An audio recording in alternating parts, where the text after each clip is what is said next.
Bonjour, my name is François Dumoulin and I'm a visual effects supervisor at RodeoFX. Today I'm going to present you with some of the environment work that we've done on Lovecraft Country Season 1.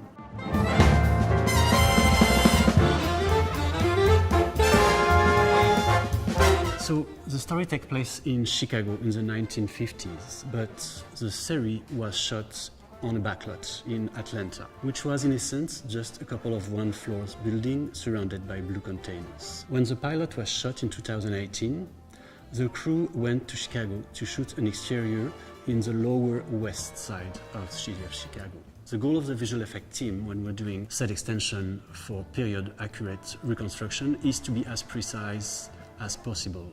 To reconstruct our CG Chicago, the foundation was that location in the lower west side. That particular location was fully LiDAR scanned and heavily photographed in order to reproduce the building separately by using techniques that involved photogrammetry but also full texture and shading reconstruction of the buildings, the streets, vehicles and props. After that, our next step was to extrapolate from that street corner into wider views of the city. To achieve that, we extracted data from Google Earth.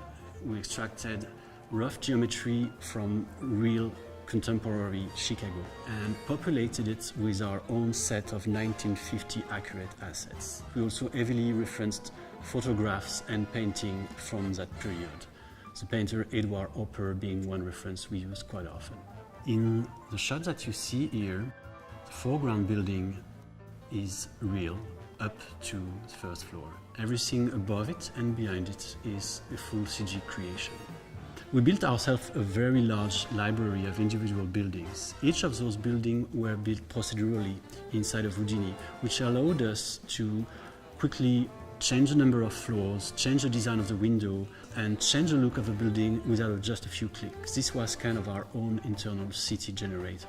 First thing we did was to reconcile the LiDAR from the real location and the LiDAR from the backlots to make sure that the street level would align and the scale of the building would work for both the real location and the backlot, which meant that our CG version of Chicago could work whether as a direct cut with what was shot on location or as an augmentation of what was shot on the backlot.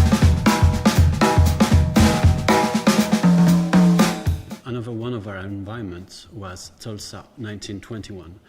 This is an environment that we're all extremely proud of. Not only was it creatively and technically challenging, it was also for the artist involved a way to pay homage to the victim of that race massacre.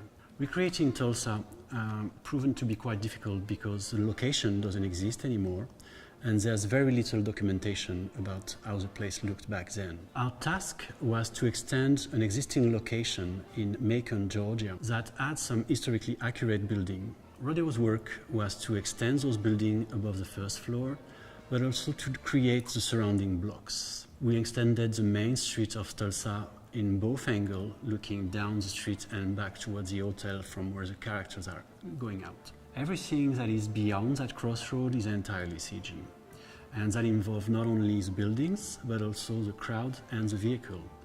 As you can see, not only are the vehicles different from our Chicago 1950, but the crowd is also different. People are dressed differently. So we had to generate a specific set of vehicle and crowd for that episode. We first see that location in its pristine and beautiful daylight version. And we then return to it at night during the massacre, where buildings are set on fire and people are being shot. Again, we choose to go with a full CG approach for that environment, which involved creating each building separately along with this set of texture and shaders.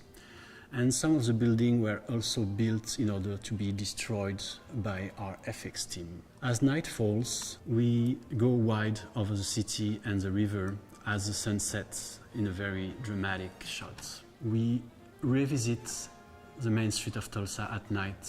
All of the buildings are set on fire and there's a lot of destruction going on. We built a library of burned down vehicles, destroyed signage, which allowed us to transform this beautiful location into an almost apocalyptic environment. Every explosion and fire was done in Houdini, and some of them were scattered by the environment team directly into their asset. The environment work done for Lovecraft Country Season 1 was very diverse, going to different planets, traveling through space and time. But the Chicago and Tulsa set extension is probably the work we are most proud of.